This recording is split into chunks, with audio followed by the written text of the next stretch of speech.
Hello guys, welcome to the next video tutorial on Java programming for beginners. In this video, we'll see what are access modifiers and how we can use access modifiers in Java. So you may have seen the use of public whenever I define some class or some method in a class. And this public or private or this can be protected, these are called access modifier. And what access modifier mean is it basically allows you to access this method or whatever class in a package. Depending upon the keyword or access modifier, we can access it inside the class or inside our package or inside whatever inside our project. So how we can grant the access and what keyword means what, we will see now. Okay, so basically we have three kinds of access modifier. One is called public, other is called protected, and third one is called private. And if you don't give any access modifier, for example, I haven't given any access modifier to this string name and integer age, this will be visible, or we can use these variable inside the package and inside the class. So because my class, which is this one, and student class are in the same package, I can use these inside here.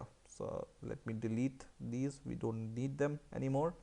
So my class and student class are in the same package. See here in lesson 1 we have my class and student class, right? So if you provide no access modifier, public, private or protected, they are visible in the class itself and the package. So package, inside the package we have this class also. So we can define an instance of the class, for example student stu is equal to new student, right? New student.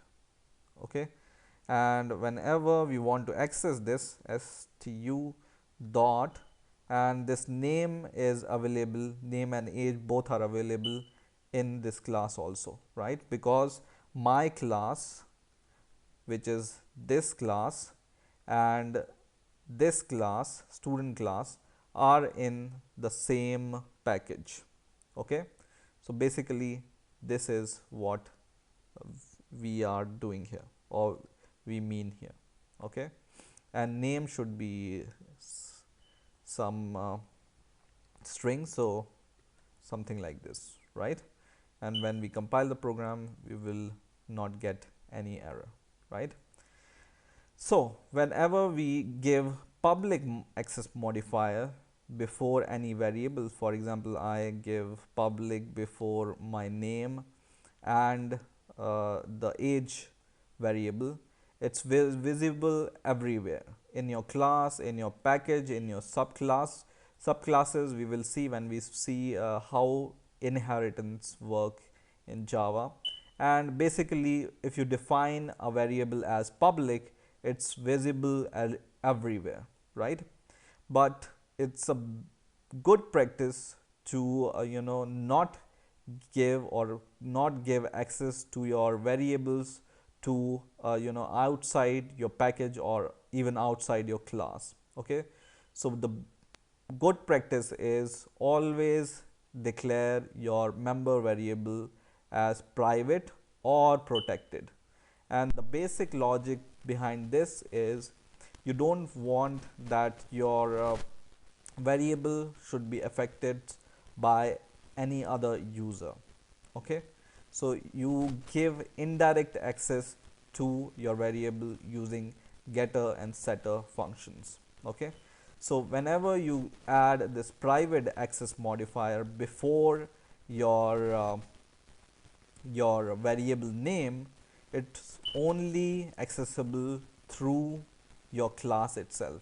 So outside your class, outside this student class, you cannot access if this member variable is private, right? So now whenever I try to run the program, I will get an error, and the error will be, I will go to the error, and it says the field student name is not visible. It's not visible because we have declared this name as a private member of the class, and whenever we declare private member of a class, it only is very visible inside the class and not in the package, not in the subclass, not anywhere else. Okay, so there is other keyword called protected, which we will see when we learn about inheritance and other things. But protected also restricts the visibility of your variable in the class itself, package and subclass. Okay, so right now we are not going to discuss more about protected, because this protected we will use whenever we are going to learn inheritance and polymorphism, right? So right now just remember this table or memorize this table. Whenever you declare your variable as public, it's visible everywhere in your class, package, subclass, or anywhere else.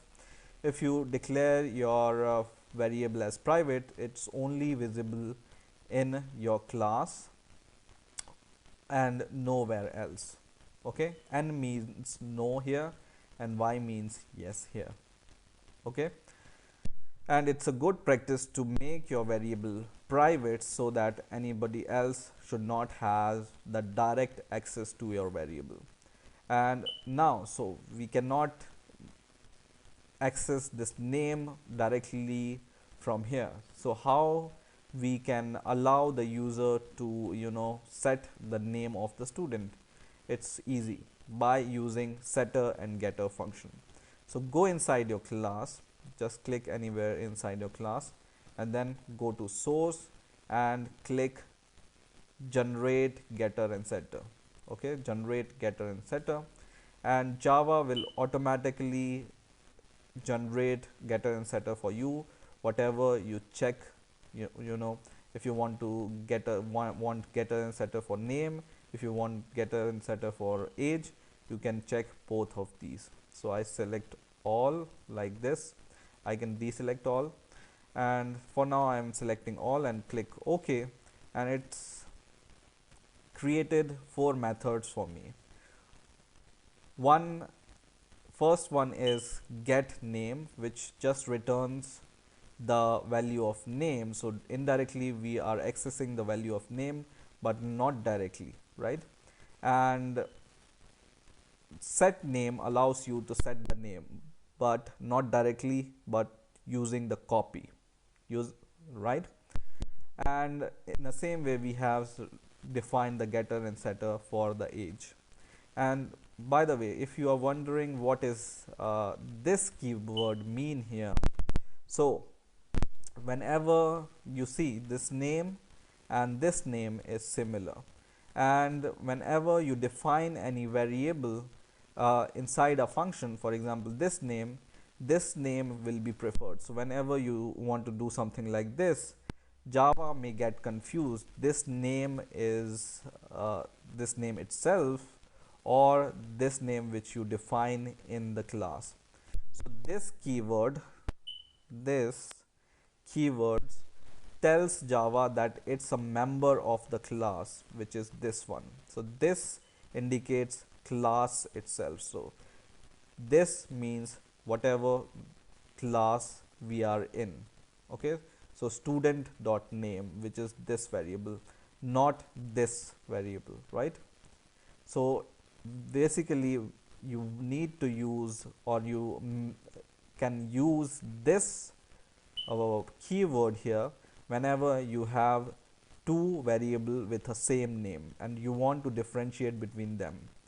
This dot whatever is the member of the class, which is this one, and the variable which doesn't have this is the local variable. Like So this, the name here is the local variable, this one, and this name which is preceded by this is the member variable, this one. So this is what this means. This means the class itself, student dot name. Indirectly you can say, instead of this you can just imagine it like student dot name. Okay, but this keyword indicates the class itself.